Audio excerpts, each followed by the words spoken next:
ассалому алайкум дӯстон, хуш омадед ба шабакаи мо. Дар ин навор оиди тозатарин ва муҳимтарин хабарҳо аз ҷаҳони ММА гап мезанем. Барои ҳамин бо мо бошед. Ҳама намуд доруҳои гиёҳӣ бо сифати баланд, нархҳои дастрас ва дастафка ба ҳама шаҳрҳо аз ширкати Шифофармо. Доруҳои гиёҳӣ барои хароб ва фарбеҳшавӣ, барои қавӣ кардани саломатӣ, витаминҳо ва шампунҳои гиёҳӣ, ҳамчунин ҳиҷомаи бепул барои муштариён ва боз асали бениҳоят фоидаовар паҳлавон, ки гардиши хун ва тестостерони шуморо хуб мекунад, хунукзадагиҳои баданро бартараф мекунад. Барои маълумоти бештар ё ин ки заказ кардани доруҳои ширкати Шифофармо ба номерҳои дар рӯи экран буда муроҷиат кунед. Ширкати Шифофармо дар хизмати шумо.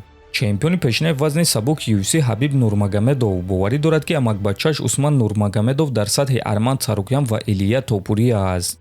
дар ин маврид ман фикри шахсии худро дорам, лекин ҷангори PFL буда оиди UFC гап задан на он қадар хуб аст. Аммо агар аз нуқтаи назари стил ба ин бачаҳо назар кунем, пас ман фикр мекунам ки дар як соли охир корҳое ки бо Усман шуд, чӣ қадар ӯ инкишоф ёфт ва чӣ қадар ӯ сахт шуд. Ман худам бо ӯ гӯштин мегирам ва шахсан худам бо ӯ кор мекунам ва дида мешавад ки Усман хеле сахт инкишоф ёфтааст. ӯ ками кам дар сатҳи онҳост. Ман фикр мекунам ки ӯ аллакай дар сатҳи онҳост. Агар ки як сол пеш аз ман мепурсиданд, ман мегуфтам ки ҳоло интизор шудан дар кор, лекин айни замон ба назари ман ӯ дар ин сатҳ аст ва ҳамаашро вақт нишон медиҳад, гуфтааст Ҳабиб. Хотиррасон мекунам ки Усман Нурмагомедов чемпиони бебохти вазни сабуки PFL аст ки рекорди 20-0 дорад ва ӯро аллакай рӯзҳои истироҳатӣ меомадагӣ муҳориба зидди Альфи Дэвис бо рекорди 25 интизор аст ва аз рӯи баъзе овозаҳо дар ояндаи наздик Усман ба UFC омада метавонад ва карьераи худро дар он ҷо идома хоҳад дод.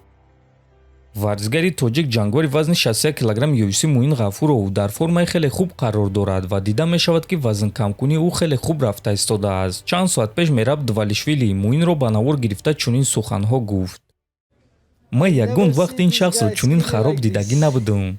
шояд 10 сол пеш вақте ки ман туро дар Ню-Йорк вохӯрда будам.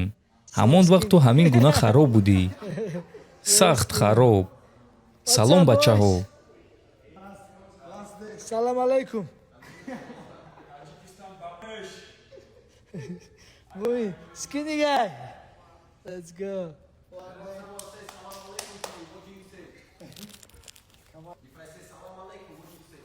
Alaikum salam. рафтем Муин. рафтем бародар, ташаккур.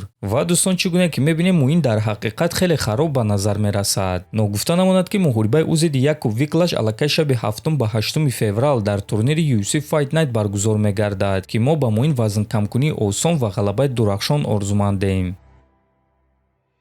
инак дӯстон, шаби гузашта ҷангори вазни сабук UFC Крис Падилля ва ҷангори бебохти вазни худ Нурулло Алиев визв дода чунин суханҳо навишт: ман кӯшиш мекунам ки дар муҳорибаи навбатӣ бо ӯ ҷангам. ҳисоби ман зидди зарбазанҳо 4-0 аст. фикр мекунам ки акнун вақти он расидааст ки яке аз онҳоро ба хоб равон кунам. баъди Гамрод. барои ман ҷузъиётҳо ягон маъно надоранд. ман танҳо ки уқобро қапидан мехоҳам, ки ин аз ҳама зиёдтар ба Ҳабиб наздик аст. лекин рости гап, ман бо ӯ дар муҳорибаи 5-раунда ҷангидан мехостам, ки барои ин чиз каме вақт дар кор аст, навиштааст Падилля. Крис Падилля ҷангори 30-солаи амрикоӣ буда рекорди 17-6 дорад. дар UFC бошад рекорди ӯ 4-0 аст. 2 нокаут, 1 сабмишн ва 1 ғалаба бо қарори доваро. Крис ҷангори ҳаматарафа сахт аст, ки аз 17 ғалабаи худ 9 ғалаба бо тариқи нокаут ва нокаути техникӣ, 5 ғалаба бо тариқи сабмишн ва 3 ғалаба бо қарори доваро дорад. ва чӣ гуна ки мебинем ӯ бо Нурулло Алиев ҷангидан мехоҳад. акнун интизор мешавем ва мебинем ки худи Нурулло чӣ ҷавоб медиҳад. шумо дӯстон чунин муҳорибаро дидан мехостед ё не? метавонед фикрҳои худро нависед. ҳатман дар YouTube канали мо обуна шавед. то боздид, хонободу сарбаланд бошед.